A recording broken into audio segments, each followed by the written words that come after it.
we're gonna play music in a second. I always like to start off with the jam first, but I do want to point out how overrated knowing what you're doing is. Very over hype, and trust me, because I know too much. It's overrated. And what I mean by that is I used to feel this pressure to understand what I was doing before I would do it, and that's actually a limited framework to start from. Not to get biblical, but there's a there's a verse I really like, which is lean not on your own understanding.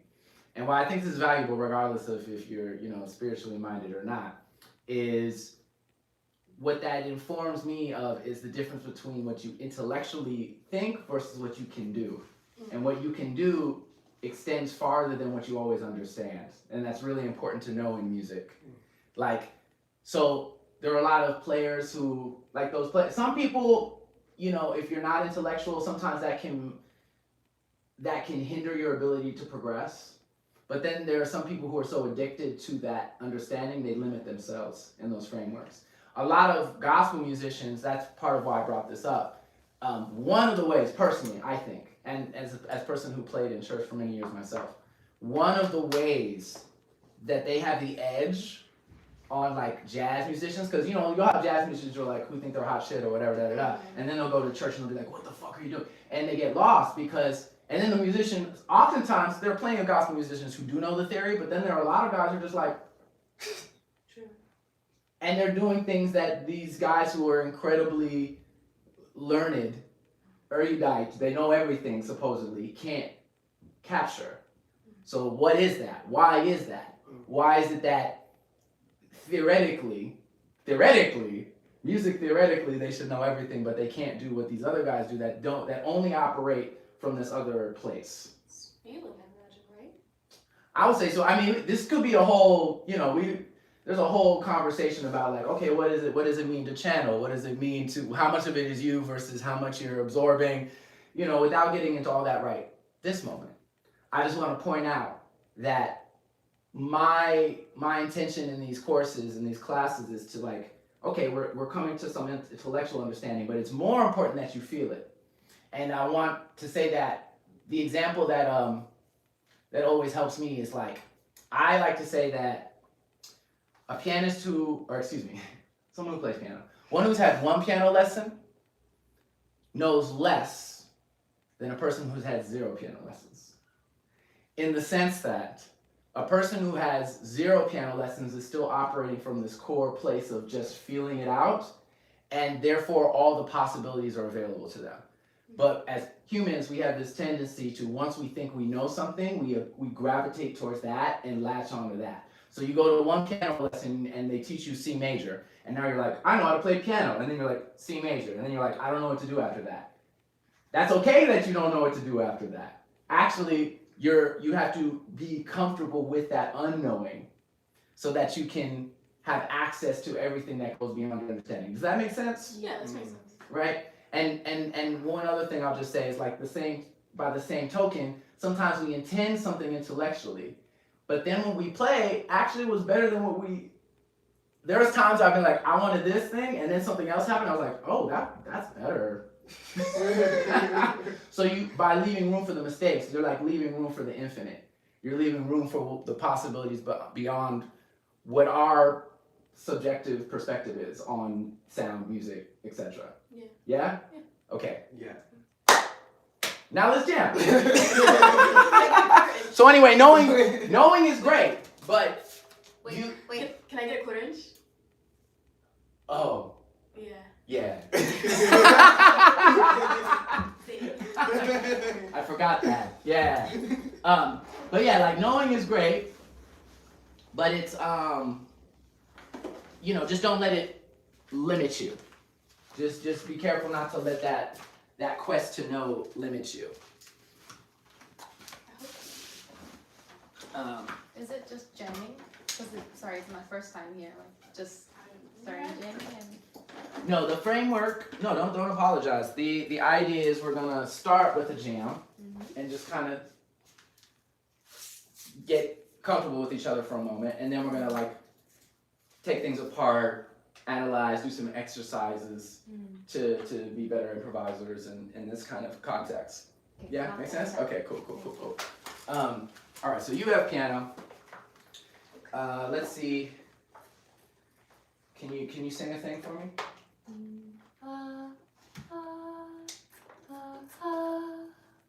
Nice.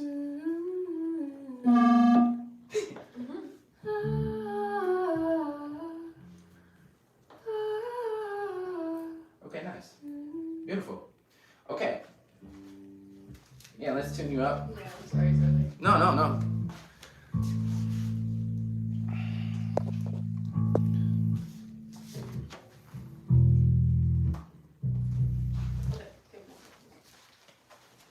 Yeah, don't rush yourself though, you know. Don't, okay, yeah, I did rush myself. I'll take it. Lesson 1. And this is your first time, so this won't be redundant to you at least. But yeah, this is a big part of the work that I think is underestimated.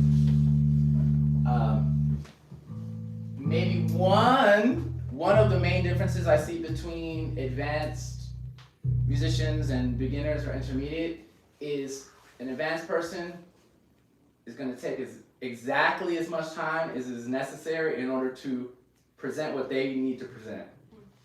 So making sure that you're tuned up, like feeling like, oh, I got to get to it, you're setting yourself up to, you know what I mean? So, and that's how things snowball. So if you can slow down from the beginning and be like, you know what?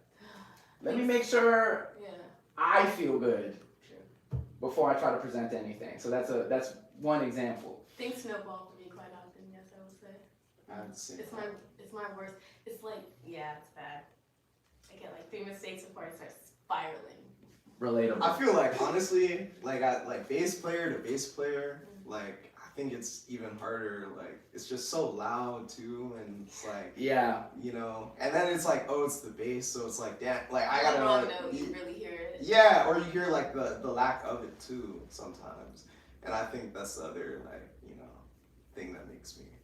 Well, right, and this is the thing, because I think we sometimes mistake our own feeling for what is needed in the music. Mm-hmm. Like I felt that pressure plenty. Mm.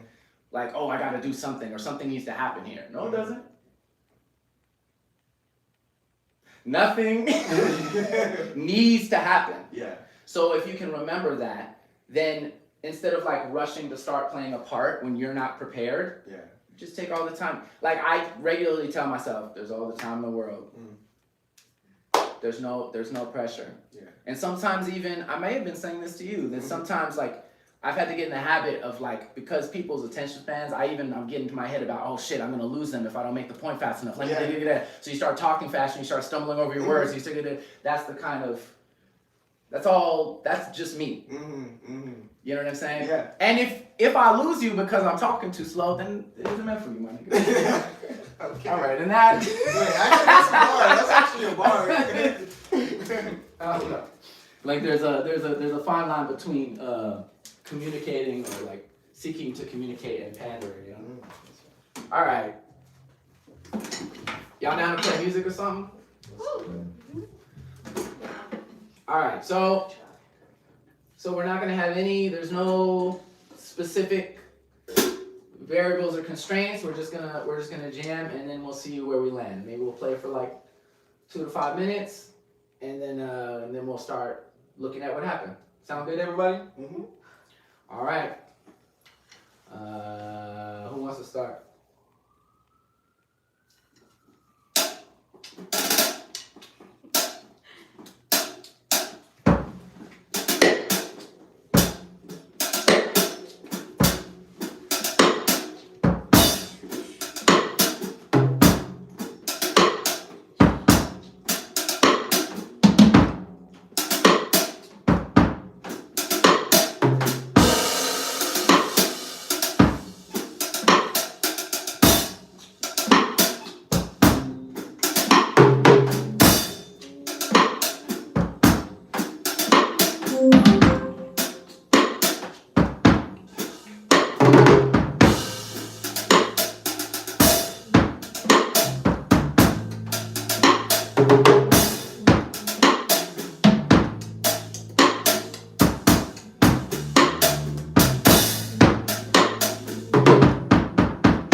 emotional there. That felt like music. It happened. Yeah. I feel like I was tapped in. We was tapped in. That was nice. Yeah. Nice first date. You know what I mean? Nice okay, great. So, I guess first things first. I just want to hear, what do you feel? What was it like, that experience? What did you feel? What did you think? What did you think worked? What did you think worked better? Any observations you have about what we just did? I feel like I couldn't hear anything.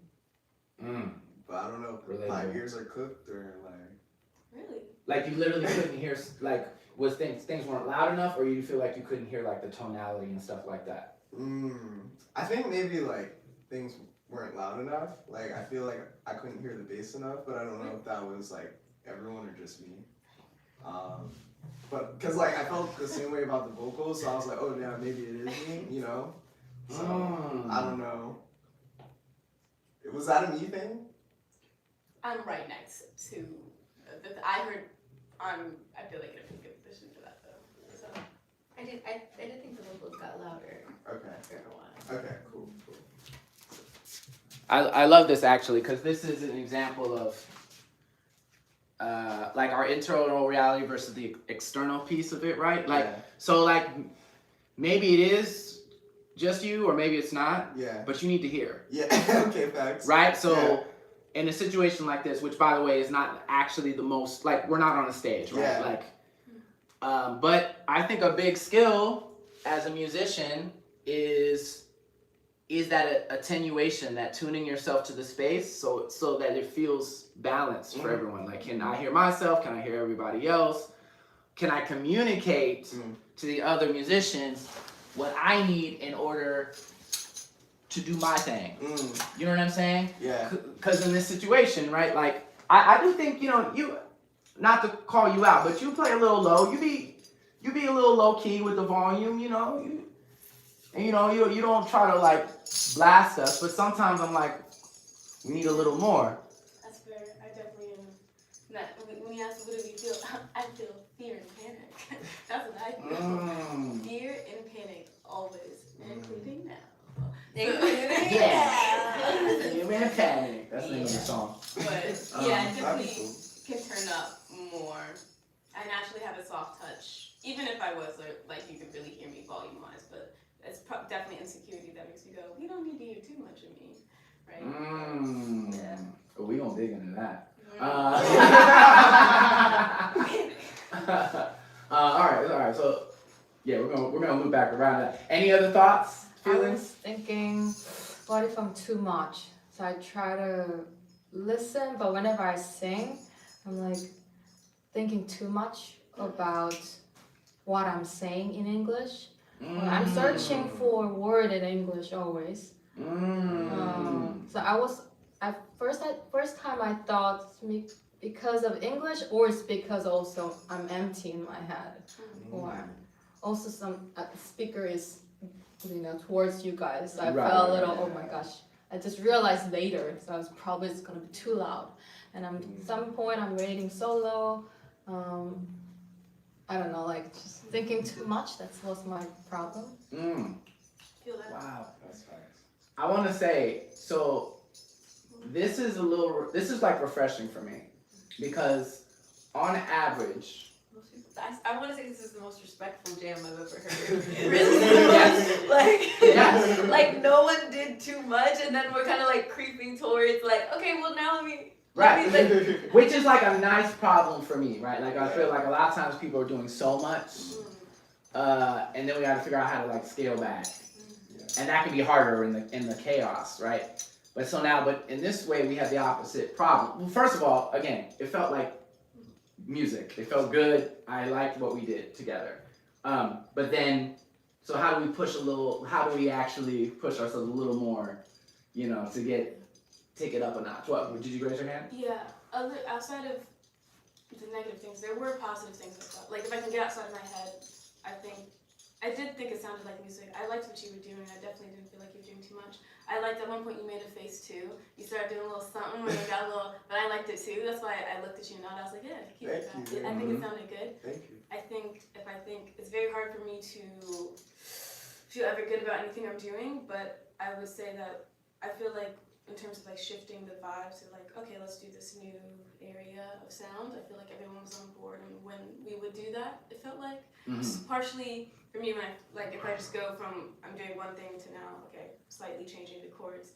Like I don't know, it's always like, is this the right move right now? Is this gonna sound good? But it felt like a good length of time with everyone, and I felt like it made sense. I guess the cycle of movement. So those are the positives that I know outside of just fear and panic. Yeah. Right. Yeah. Besides, and I want to be. I'm not just being like nice teacher, whatever. Like that was good. Like we sounded good. Like that was. Yeah. You know what I mean? Like we just sounded good. As an audience, yeah. Yeah. It was good. Which reminds me, by the way. Thanks. I knew you were gonna do that. I was like, alright. Got off easy at first. As feels appropriate. You know what I'm saying? But that being said, okay, so yes, I enjoy this because I think we have a sensitive group here. Again, not to read y'all or whatever, but I'm similarly that way. Like I like, okay, like so then I think our challenge is okay. So how do we push the envelope a little? Because I think it all sounded really good. But we could have benefited from you. We could have probably benefited from any one of us being a little louder, except maybe me, because drums are just naturally drums, right? But like pushing up the volume a little bit, maybe, what can we do to stand out a little more, or to grab attention or focus? And so I guess the things I'm thinking of, I sometimes like try to figure out, all right, what's the next exercise based on like where we're at. But I feel like I would like to ask you before we start playing again, what do you feel like in this ensemble? What is your role or roles? What's your job? Telling the stories. I like that. That's a good one. Yep, telling the story. Something. Yeah, a story. Because I can say, words. Like in comparing other instruments. It's a big benefit to do it. Maybe that's my role. Yeah. Storytelling, yeah. Feeling the empty part. Maybe. Not making it boring. Ooh, there's a lot there. I want to hear from everybody before I interject. What else? What are the roles? I guess I feel like bridging the groove and harmony. Mm-hmm. I feel like last time, I feel like it's easier for everyone to start if I had started and done something. Maybe that doesn't have to always be true. Well, I know it's not, but I think it helps, like, just give a little bit of musical foundation. Mm-hmm. Okay, what about you? What do you think your role is here as keys player? I don't know, like kind of laying down some vibes or something. Like I turned on a little electric piano setting. That's my favorite. Nice. And I was like, okay, well, it's just gonna sound kind of like smooth and like, spacey. So, but probably like more seriously, like adding more interest like to the harmony. Sitting on top of the bass nicely, complementing what the vocals are doing. And like, trying to add support to the melody, stuff like that. Mm-hmm. Yeah. Okay, nice. I think these are also all wonderful answers. I would give, one, let me just say, and I want y'all to hear this too, because, drummers will gaslight you, you know what I'm saying? Like, they'll try to convince you their job is a whole bunch of other shit that isn't their job, but their job is the time. There are drummers I know who won't play on ballads because it's just not exciting enough for them, but it's like, well, you're not gonna get the gig then. You know what I'm saying? Like, drums or music in general, but being instrumentalist, playing all of the licks and stuff. Like, you could argue for any instrumentalist, like relax a little bit. Again, I don't feel like that's the problem here in this room, honestly. But oftentimes you have this experience where people are, you know, you're working on something new and you want to fit it into the music or whatever, and that's fine and dandy.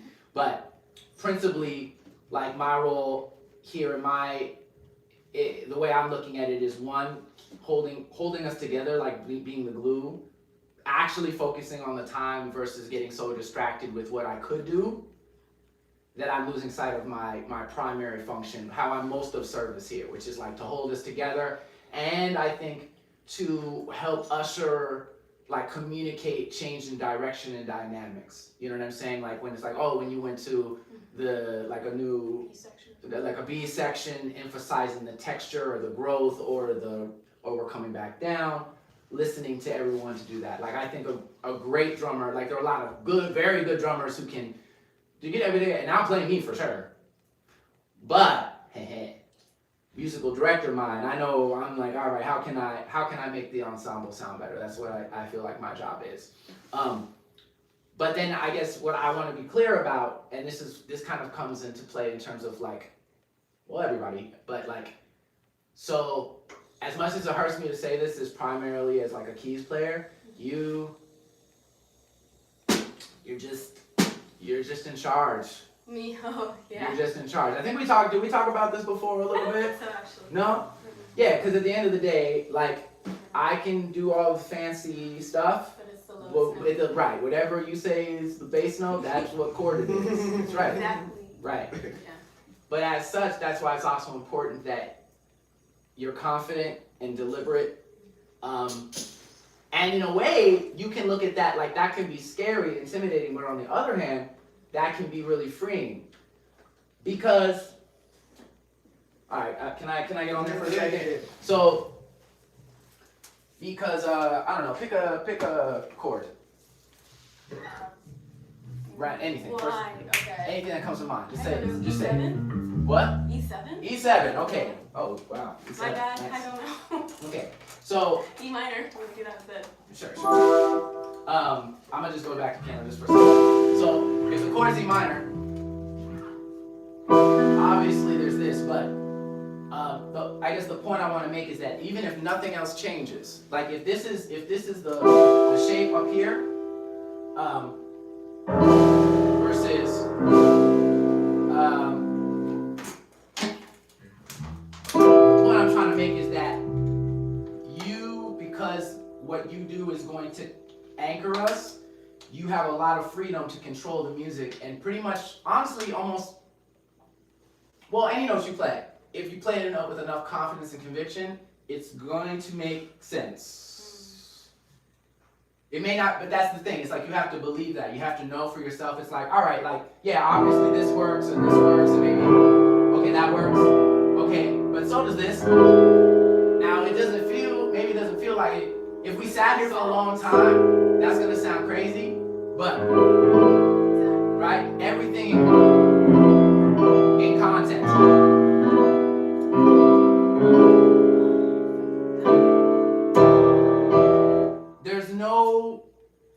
There's no wrong notes. And so I just want to emphasize how much confidence and your belief in what you're trying to convey is going to shape the music. But that's exciting. It doesn't have to be terrifying. It can also be like, oh shit, I can do anything. It's the part I like about bass, to be honest, but I think it's hard. I feel especially in the jams or something like that, I feel like I can't move. I think even last time at like a Wednesday jam situation, you're like, you can do whatever now. And I was like, yeah, but I feel like, I don't know, I just get so scared. I don't have the confidence to move freely, I feel like. Right, and this is what I'm saying. So like, and it's like, again, it's like understanding, like, I feel like a lot of times we get in this situation, it's like, is it me? Is it them?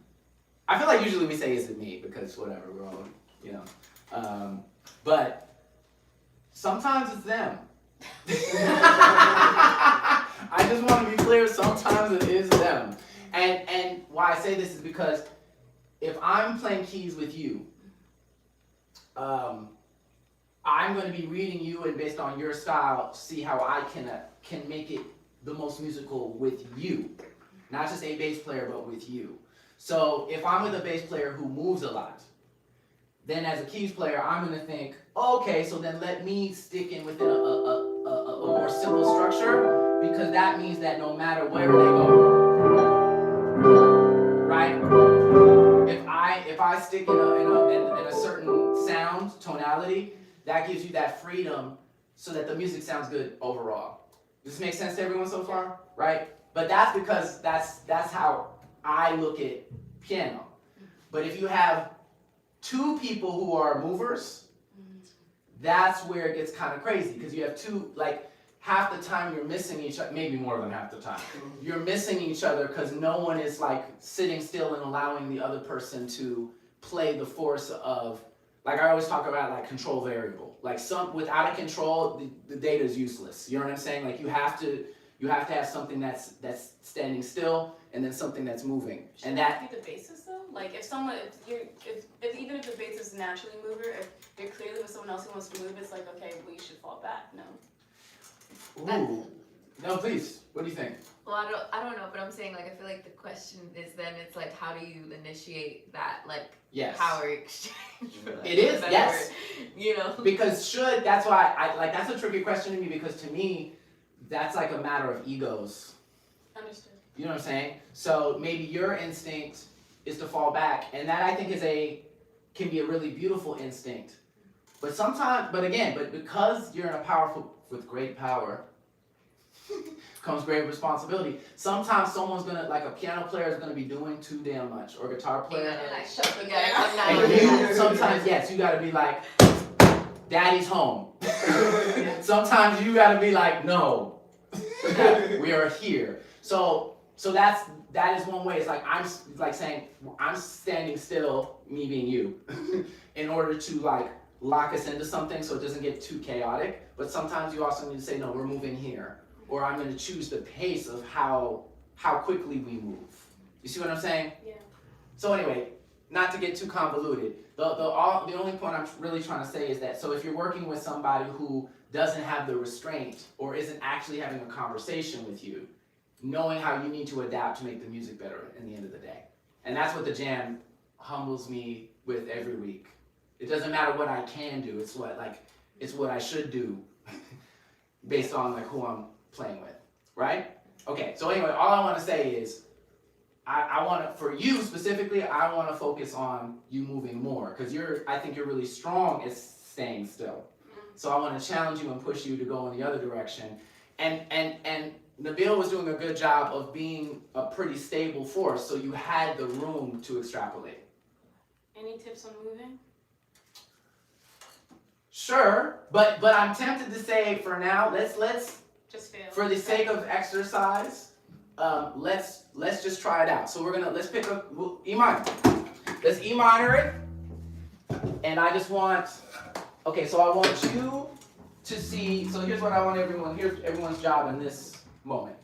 So your job is to like push things along, try out different root positions. I want you to see how you can color the E minor, right? Like you're not going to be doing a lot of different chord shapes, but how can you play different inversions and things of E minor in order to create additional texture? Okay. Because I think that's what you were doing before. You already know you're yeah. So you're going to be just focused on creating texture. Okay. Right? Yeah, you're moving, and I think what I would love to see from you, because now the thing I'll say, because sometimes like I don't want to get too caught up in the music and not focus on the lyrics, the words. So there's a lot of pressure oftentimes to have a lot of words. You don't need a lot of words, and sometimes it's even more valuable or important to reemphasize the topic, right? Or the chorus. Like if you have a chant or a few words, like it's not about you being, super quote unquote poetic. If you have one statement that feels really important, say that and then try to create variations in your voice of how to express that. Does that make sense to you? Yeah. Did you come up with a theme while we were, did something come to you while we were playing the last thing? No? Okay. That's fine. This time I just want you to try and find like your power phrase. Okay, find your one phrase, and then I want you to like find the right moments to like really let us know. It doesn't matter what it is, just whatever feels like you need to say it. Okay. Yeah? Yes. Okay. All right, so E minor. We're gonna E minor it out. And I want us to get a little more reckless. I'm gonna say it. I want like a little less safe. Let's get a little less safe. Does that mean it's okay if I make mistakes? It's imperative you make mistakes. Imperative. Let's go. Let's fuck up. All right. Maybe something a little.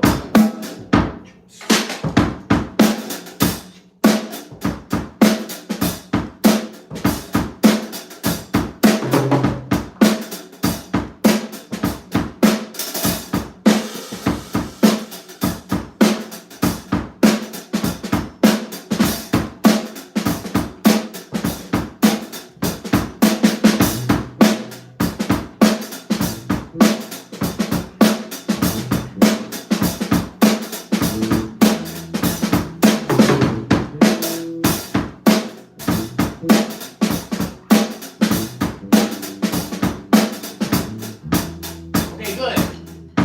But I'm gonna need you to turn up. I was gonna say that. Keep up. First things first. Let's see.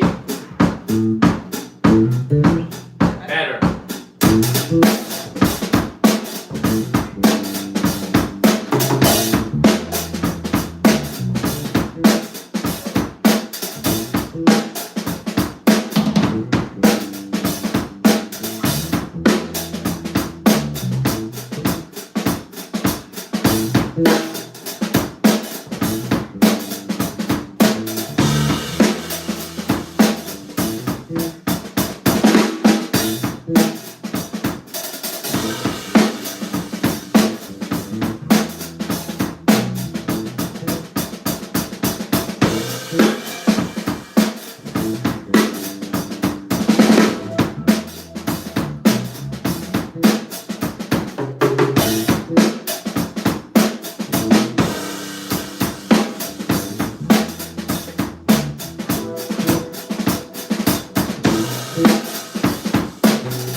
Okay, so at the back, go. So did you feel? Can I just start by asking you? Did you feel constrained in that moment, or what were you feeling as you were moving more? I felt, of course, initially like fear, and then a good moment of like, oh, wait, I have an ear.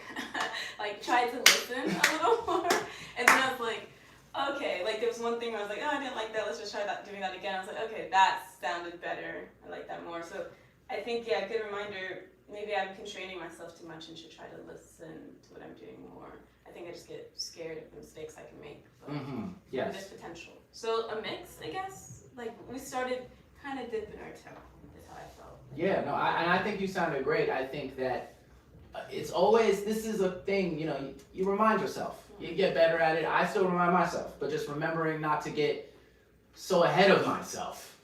And finding ways to put yourself in motion. You got to put yourself out there. I think this reminds me of the importance of understanding, like, to me, improvisation in its core, true improvisation, right? Because there's improvisers, but what they're really doing is they're regurgitating someone else's ideas in sequence and then calling it improvisation. Okay, you can call that improv. But what I think improv actually is when you step out on the ledge, maybe even kind of intentionally, like when you get really good, you kind of throw yourself under the bus a little bit. Because the improvisation is in that moment when you don't know what's next, and it's about how you adapt to that moment. So like wherever you land, like if you, wherever you land, it may sound sweet, it may sound bitter, but then knowing, okay, well, do I feel comfortable and able to adapt in this moment? So that's where trusting your ears comes into play. Yes, you do have an ear. You have a very lovely ear, I think. I like the ideas you're coming up with. But you first have to put yourself in that danger zone, in that uncomfortability zone, so that you can give yourself a chance to hear what the next thing is. Yeah, it's scary as hell, but yeah, that makes sense. Yeah, and that, yeah, that's just my reminder to all of us. It's like, someone who, from a vocal perspective, it makes me think of like, I feel like Shaka Khan feels this way to me. I can't claim to know exactly, you know, me and her haven't sat down and have a conversation yet, but like, you know, but the way they sing, there's like this very, I feel like they let their voice, it's very loose and relaxed, and they allow their voice to go where it's gonna go. But and to me, it sounds like we don't register that as mistakes because they're so free and liberated in how they approach it. They seem comfortable adjusting and finding where they want to be in the music. So I just want to reinforce that, like, you know, there are safer choices, and then like as you develop, you always know like, this is maybe a little more risky. You know what I mean? You start to get a sense of which choices maybe are gonna, you know, like more of a pickle they're gonna put you in. But it's just important to allow yourself to do that. So thank you for that. All right, so let me go to you now. So what was your experience? Did you have any thoughts or feelings about what you were doing? I think like half the time I was like wondering like, oh, okay, is this like what I'm supposed to be doing to like quote unquote add color? And like, I think like sometimes yes, sometimes no. I realized at one point, I think we like made eye contact. I feel like I was like moving around, but like at the wrong parts, I guess. So I feel like I was kind of like moving a little too much at one point. And so I tried to like play something more stable and figure out like which parts I could move that wouldn't make things sound like they were moving here. You know, to kind of let things move over there. You know what I'm saying? Like, that's what I was attempting, but I don't know if I executed that. How did y'all feel? How did y'all feel about performance review? That's crazy. I personally, I felt like it complemented it. Once again, I felt like that felt like a very musical experience, and it felt a little bit more exciting, because I think we're all a little bit like, all right, let me go a little farther, let me push a little farther. That was my experience of it. Do y'all agree with that, or did you feel like those keys complemented the music? Do you have any thoughts first? About the keyboard? Yeah, about the keys. As a vocalist, yeah, how did that feel for you? First, nothing bad or bothered me or something weird. They were like very like stably, or like dive in just one frame, I should say, like you decide, and then you keep going and going. I'm like, yeah. But I like it though, yeah. I like it. Yeah. I thought you were like just grooving solidly. Just keep going it. Nothing bad. Yeah, and after I want us to go over some more technical. I think there's something that I think is going to be really helpful for this. But first, I want to ask. So, do you feel like this time? Do you feel like did you find your power statement? After like you said, okay, find the one phrase and then you don't need to say a lot of words, you go. I was overthinking first at the beginning, and what kind of phrase I should find. So I was thinking too much more than first one. Right. Right. And then I was just mumbling in to start doing that, and then like middle of the day, I fuck it and just singing, and then the rest of it I don't remember. It's just like whatever. But of course, sometimes like it's too nasal or like soundly, like or too much, too loud, like back it up. That stopped me. Try to do it. I think it was amazing. Yeah, I felt like you were involved with the dynamics that were going on with the drums. Like we were meant to get louder, you know. So I felt like you did a good job of like cresting and whatnot. Also, I feel like I heard you say a phrase like a couple of times. Yeah, I heard a phrase. I was like, oh, maybe. You know, I was trying to. I don't know. I was trying to survive too, so I was like couldn't have all my names. But I felt at one point I was like, oh, I think you found a little thing like that you were going to repeat, and I thought at some point I think I try to talk to you to help me to say something like. Because you're hesitating doing it's just I say something like just show me like I don't know that works. That's real, and I say like your ear or eyes or I don't know what I'm saying, but I try to look at you and playing, and then just say it and using that from you. That's what I try to do. Not focus on what I'm gonna say. I focus on what I'm seeing in front of me. That's what that helped me a little bit. Yes. Yeah. No. Okay. This is all right. Oh. Huh? I was gonna say the last thing for Please. for yours. I think that there was one point where I was like, maybe I should go back because I thought you were moving a little bit. So I was like, now I'm gonna make this sound crazy bad. But I don't think overall. I think I heard your movements and I thought they were interesting and cool. I don't know if it was too much or anything. I think my instinct is always a little bit to be more reserved. But I don't know. I did note you moving around a little bit. Okay. But I don't know if it was like. I don't think it was too much. Or I think at one point, we both looked at each other and we did have to realize, like, okay, one of us has to sync up somewhere in some aspect. But yeah. But I'm glad we were like able to lock in, because I'm glad you said that actually, because I didn't know if that was just in my head or if I was like, so that is actually. I think it's good that we did look at each other at one point. It was kind of funny because I went, oh. Well, no, the fact that we both had the realization, like, you know. Yeah. So sorry about that. Didn't mean to cut you off. That's cool. No. That's important. I think. Okay, so. What you said, what it brought up for me was this piece of, I think with this group specifically, and I hope I'm not projecting, but I relate to it in the sense that I think that I don't. Sometimes there's a balance between there's a balance of delusion, like like.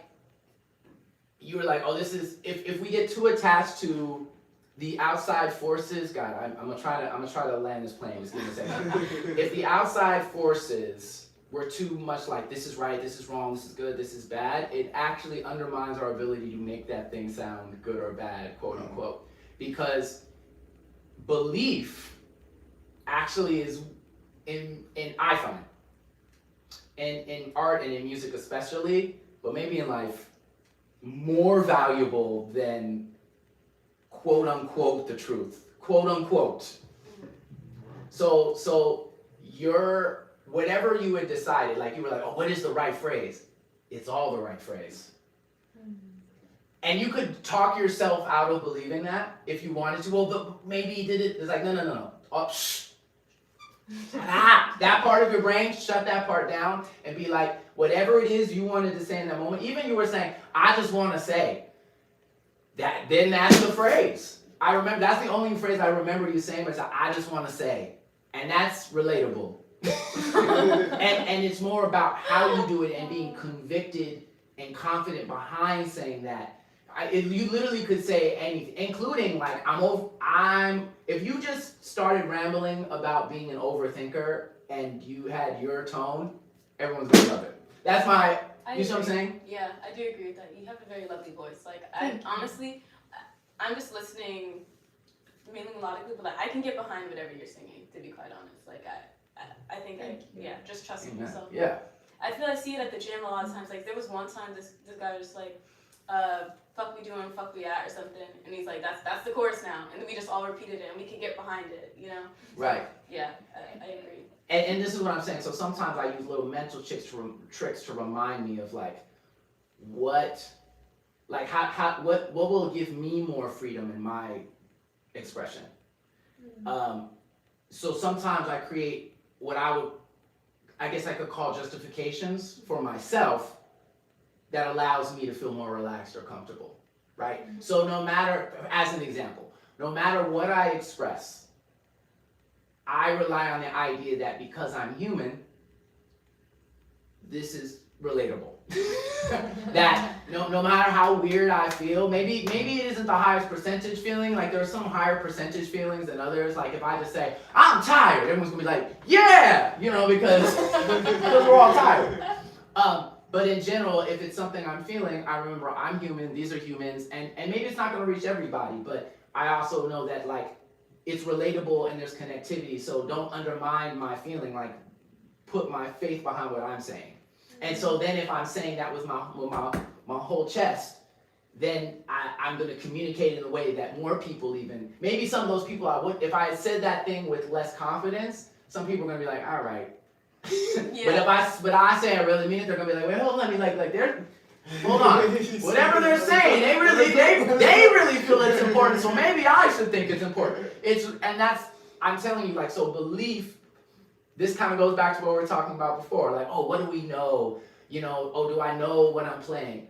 It kind of doesn't matter. In the aggregate, in the end, it's like, what do you believe? And how firm can you stand behind your belief? And that is especially pertinent, I think in general music, but like when we're talking about jazz and all these things where you're being more ambitious, I think people look at it in the wrong framework. People often talk about right or wrong. Non-existent. That's also a human construct. That's our idea of subjective reality. Like we apply our own paste to the canvas or whatever. But in reality, it's all our idea, and it's more about how well you can justify your argument. And there are practical things musically that help communicate like assuredness in what you're saying. Does that make sense? Mm-hmm. Let me get that clear so I can. So this is where the rubber hits the road. Like how do we take that idea and make it practical? So what I'm trying to say is, if you can now you can be a rock. So just E minor, just E minor. You know, you can play the 5 or the 1 2. Just like, you know, just sit in that E minor. Okay. Okay. So what most people are gonna do is like, okay, well we're in E minor, so I gotta play in E minor. So. Okay, right. So E minor. But what I'm trying to suggest is, again, it's not what you play, but how you play it. So if I go,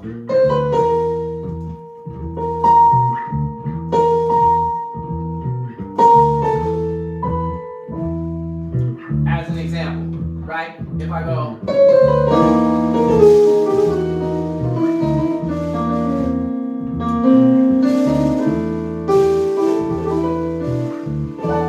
okay, let me be even weirder, whatever.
I don't know if I made it clear enough just by the playing, but the way what I was trying to demonstrate is that, like, no matter how out or in I was, because I was sure of it, y'all were sure of it.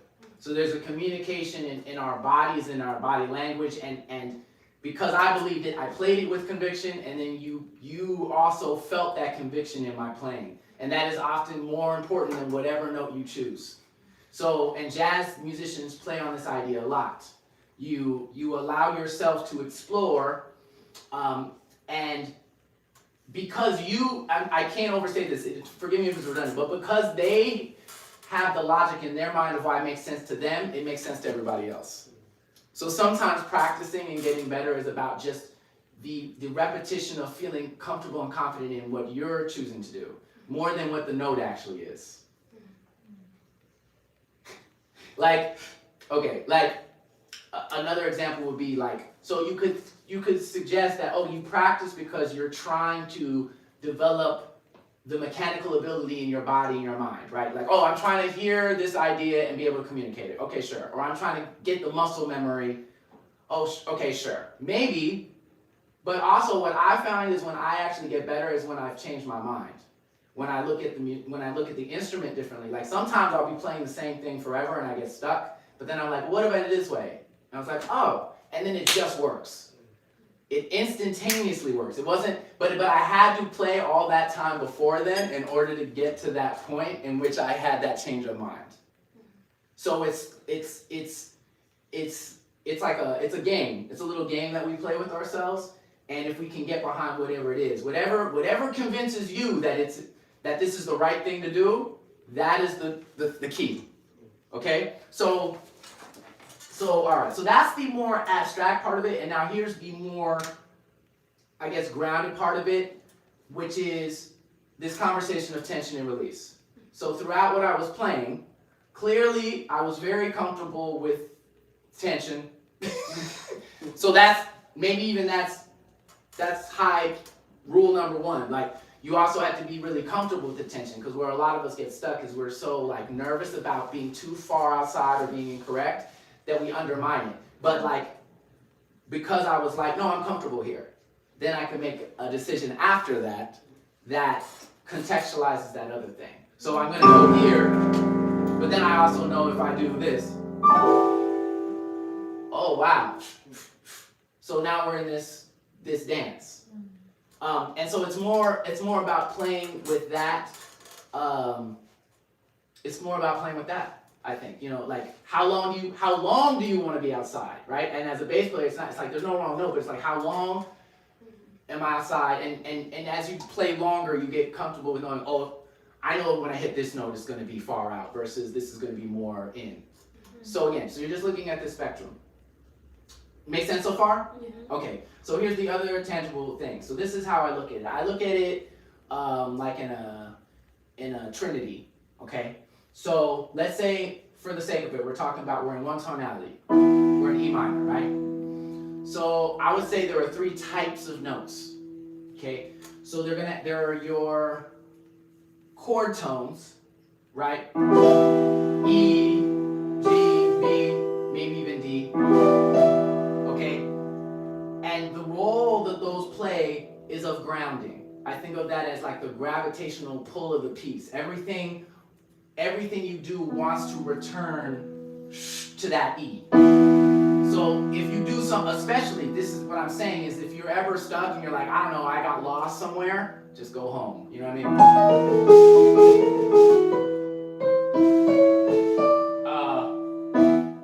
If you hit that E, everything else makes sense again. No matter how...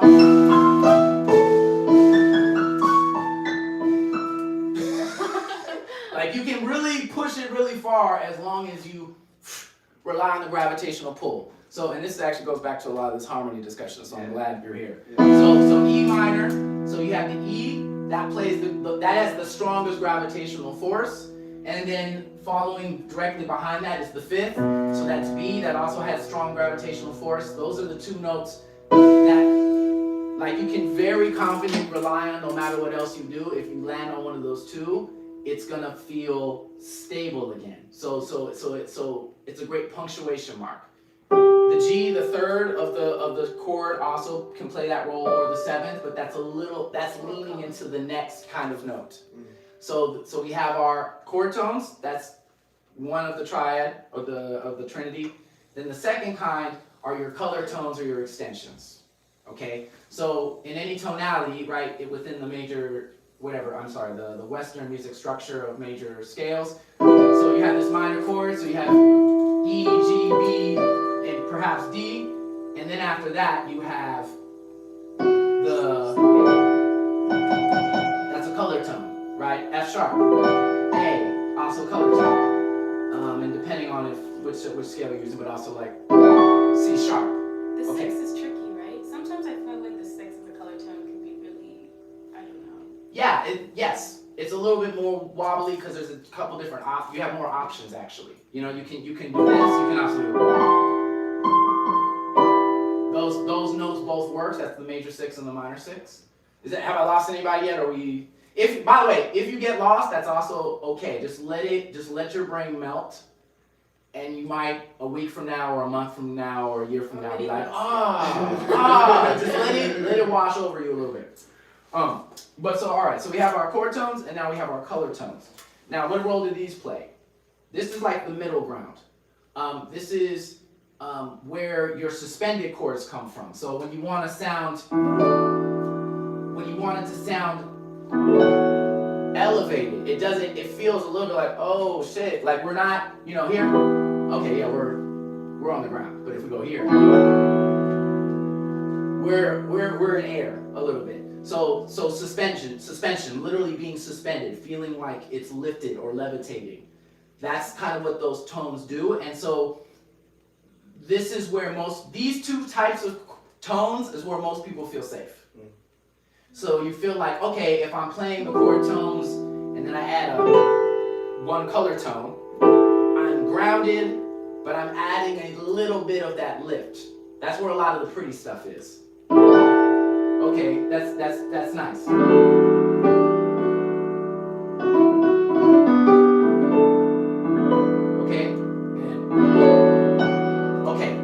So the combination of that grounding and then a little bit of this lift. That's how I look at it, at least, okay? So those are everyone's still with me? Yeah. Okay. Then the third, do you have a question, or are we good? No, I'm wondering if it's going to be what you're going to say. I have a guess on what it is. Well, the third is the rest. Because now there's only, the only other notes left are what I would consider the out notes or the blue notes, right? Like the reason in a blues scale, that note, that's the blue note, and that tension note, that's the other side of the spectrum. So on one side you have your chord tones, your gravity, and then on the other side you have all the other shit.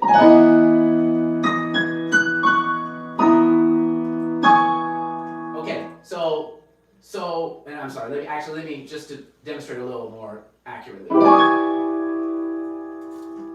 That's me playing several of the blue notes or outside notes at once, as well as I'm playing all of the grounded notes, and then also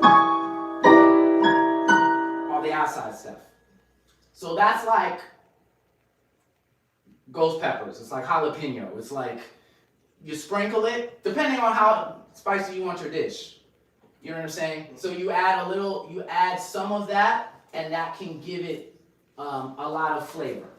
So if I go, right, so if this is E minor, but then I go,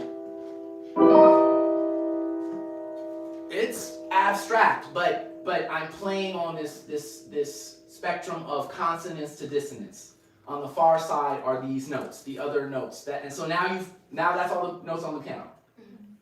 Yeah, there's only 12, right? Right. So you've managed to have, so your chord tones again, and that's what I'm saying. You have on the far side, then you have all this dissonance stuff, and in the middle you have your color tones, which you get to decide how grounded versus how like uprooted or like uncomfortable you want. Right? Like I would say, I'm like thinking of this as I'm saying, but right, like if like color tones are like you slightly off the ground, so you're like, whoa, this is cool. Right. But these notes are like, you're in the fucking, you're high up. Now you're like, holy fuck!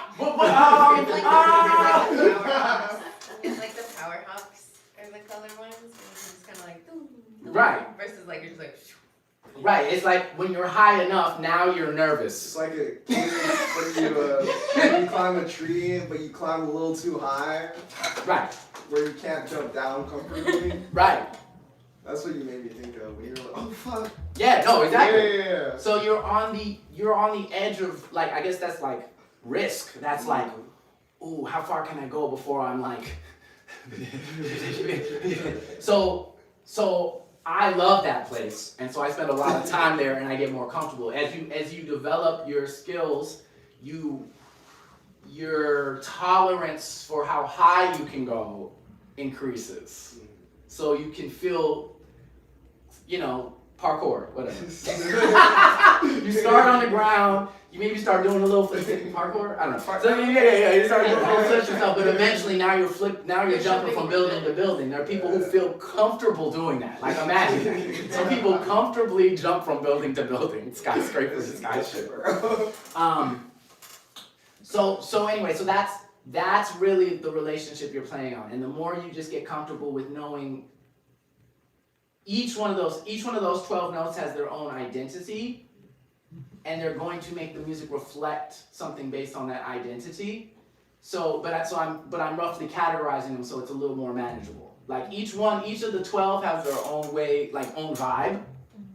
But you can break it down into those three things. If you know what the chord tones are, you can draw. Whenever you need to ground things, that's where you go. Whenever if the keyboard player is doing too damn much, then no shade. But if the no, then grounding it might be the solution. Finding balance. And the same thing, but then let's be clear, it goes the other way too. If everyone's so safe and everyone's staying inside, the music might get a little boring. And so it can make sense to play a force to move it in the other direction. Does that make sense? Yeah. Give it a little bit more interest. All makes sense. Yeah. Okay. So where do we go from here? So, all right, well, we're going to play again. Y'all down to play again? Yeah. Yeah, okay, cool. So, try to use this as your construct, as opposed to what are the right notes and the wrong notes. Just think like, where on the spectrum is this note to me? Does this feel like in my body? Does this feel safe? Does this feel grounded? Or does this feel like I'm playing on that tension? And then you just decide how long you want to play on that tension. See what I mean? Yeah. Okay. I like Okay, so lastly, because I always, I don't want to neglect the lyrics, right? Let's get back to the lyrics for a second. So again, I want you to focus on, really be okay with whatever comes to mind. Doesn't matter how silly it is, or dark, or happy, but just let it exist, and then put your weight behind it. You know what I mean? Like put your intention behind it, and then see what comes of it from there. Okay. And then we'll re-examine.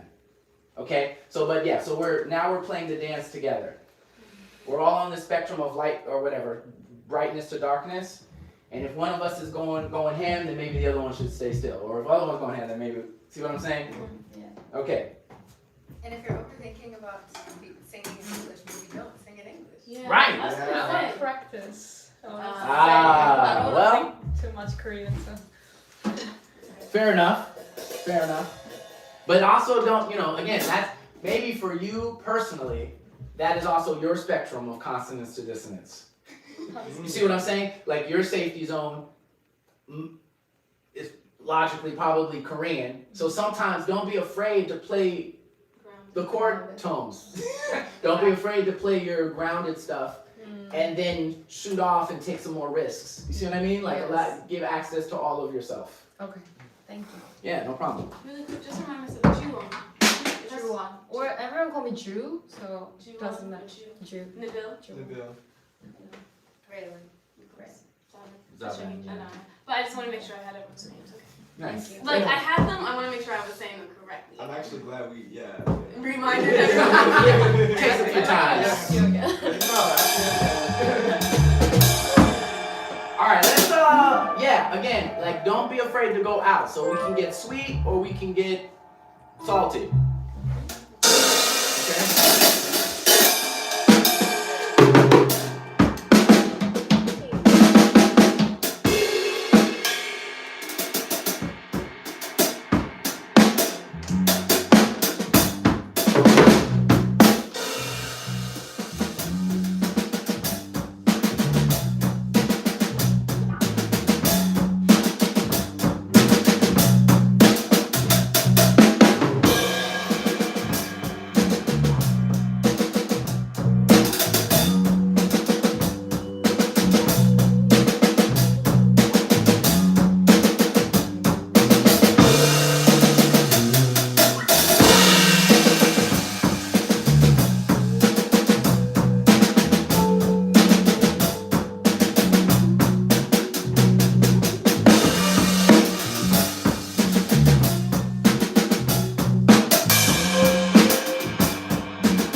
dope. I like that. Okay, so loose thoughts. What did y'all feel? Maybe the beginnings of confidence. Let's not get crazy. Let's not get crazy. Whoa. But that felt cool. That felt cool. That was fire. It's nice to be able to actually just think, yeah, that was cool, and not just be upset with myself or like get in my head about something. Yeah. Mm-hmm. That was a dope bass line. Like, I Yeah. just wanted to like say that. Period. Mm-hmm. That was fucking fire. Can't hear the compliments yet. Whoa down. But I appreciate that. Thank you. Mm-hmm. I'm trying to think of what it reminded me of, but like I was in like a castle and there were like vampires and shit like that. Hell yeah. Okay. Video game, like y'all ever watch like Castlevania? Yeah, yeah, yeah. Play Mhm. Castlevania, like that's kind of what it was giving me. Like Not this gonna vibe. lie, definitely the chorus progression of the song I'm releasing soon. So I was like, Oh shit! I was just like, I know that kind of, so let's play around with that and see if I can do something different. It's a dope. Which is, it sounds very different than the song. So that's cool. Yeah. But yeah. Nice. Any other thoughts? This time I can feel more, you guys. I feel comparing to the first and second. It's Mm. more I can feel what you're doing it, hear what you're doing it, giving me more something Yeah. and it's inspiring me. Mm. Thank you, appreciate you. Yeah. Yeah. I felt the same, by the way, from you too. You felt more free. You felt more. Yeah, I didn't think too much this time. Yeah, just Were you just singing go. in mix of Korean too? I think so. I don't know. It was Yeah. fine. Yeah, I think you were too, and I think it was cool. Mhm. Yeah. There's even a part in the middle where it kind of like most things like dropped away, and it was just really like it's just really nice, you know. Like I feel like when people get exposed in like a setting like this, it does like inspire the urge to like really like step back or whatever. But you were like very committed to it, and I feel like that made it sound like really like strong and confident. So I liked that a lot. Thank you. What I found out, the chords you said that each note or each chord has a personality or identity, or what you said Yeah, that, yeah. something. I really love what you said because when I hear the notes or thing, it, you know, like we feel something, like if it's minor or major, and it helped me to dive in, and then just okay, let's see what I'm gonna say. Mm-hmm. Compared to okay, what I'm gonna say, what it, like Right. just be there and then listen and how I feel and then just coming out. That's what I try to do. So, Yeah. Yeah. And I think we all did it. I think you Yeah, did it. I think we yeah. did it. And I really, when you said, I don't know what I did, that's I'm telling you, please.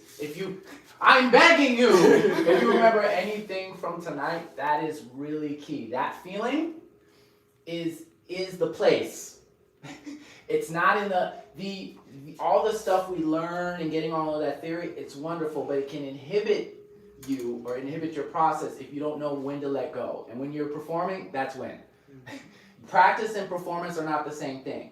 So to your point also, before you're like, oh well I want to practice English, that's cool. If we're in the shed and we're doing a practice exercise, fine. But when we are performing, it is vital that we find ways to let go of our mind as much as possible, actually. Like allow ourselves to be physically in the present, in this space, and use our instincts.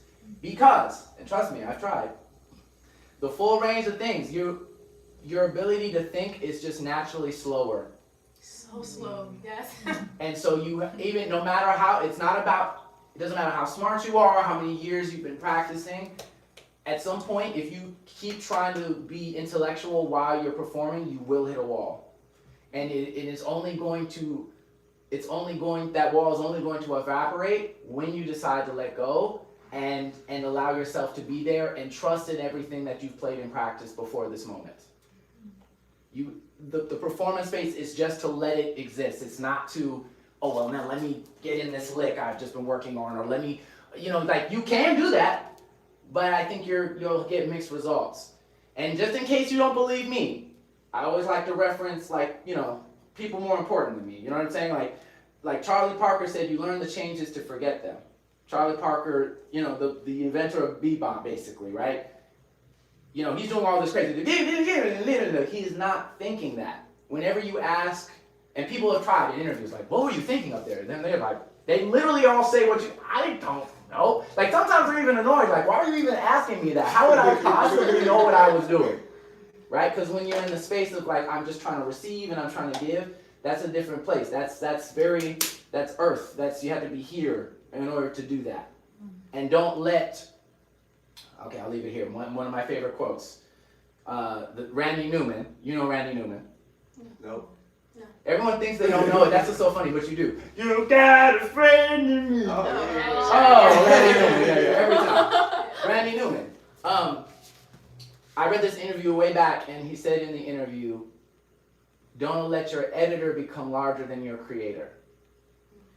And I don't think he's a religious person. I don't think he meant it that way. I think he was saying that, like, he has the experience whenever he's writing or performing, that if he lets that portion be the checklister, the part of your brain that, like, goes back and is critical, that can be useful afterwards. That's useful when you listen back to the recording and you're like, oh, okay, let me work on that thing. That thing wasn't as clean as I wanted, or oh, like, let me work on this change, or let me develop this idea. That part is useful then, but not while you're performing.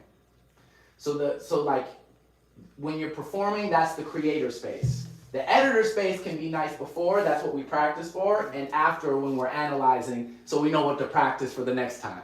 But just know the appropriate time and remember to, like, lean into, like, all right, now I'm gonna let go, and you can use these kind of larger principles of the spectrum of, like, tension and release and how that feels in your body as a guiding principle of your choices versus, like, what's the right chord here, you know?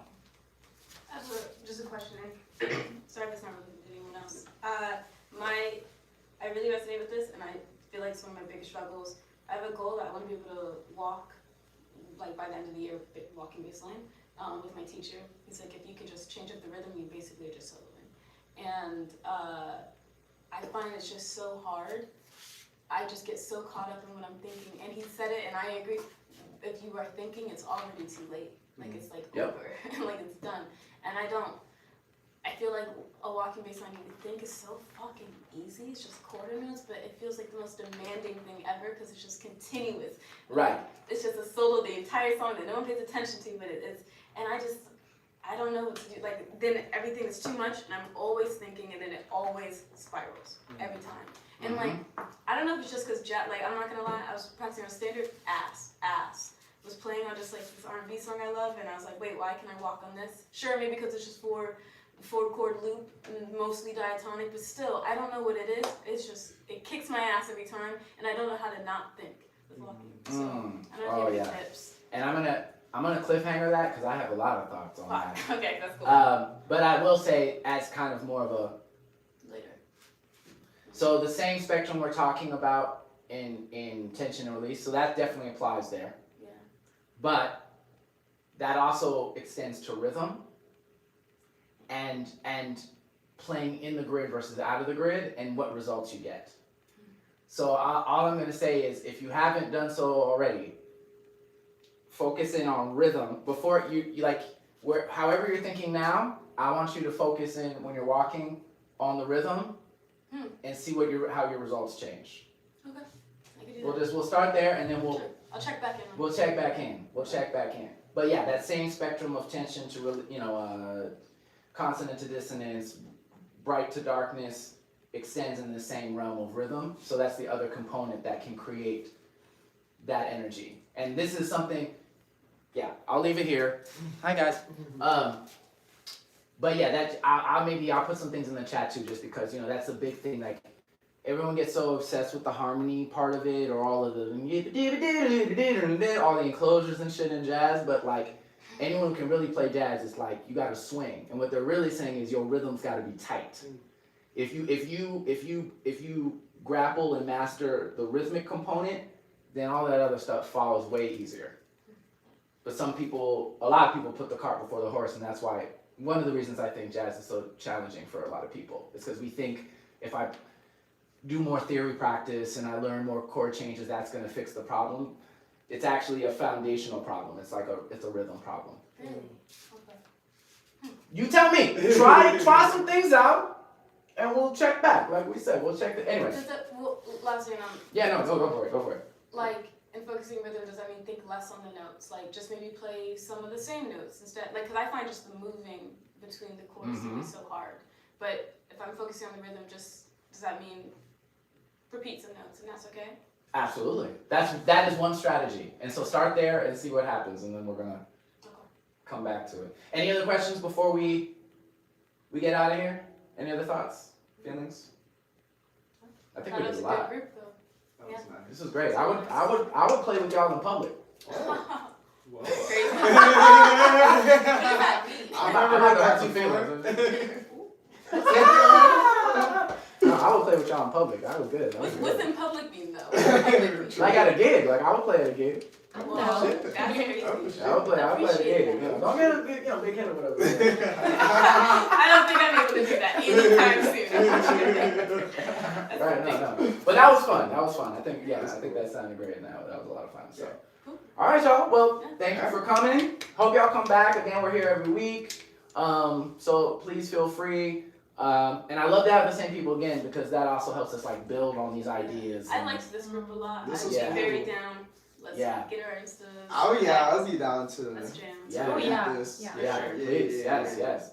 So every Thursday back, and we can extrapolate from there. And I think that's that. We have the Tuesdays too, so don't if you guys want to work on your voice stuff and like that's especially if we're talking about like lyrics and stuff like that. That's a good time for that.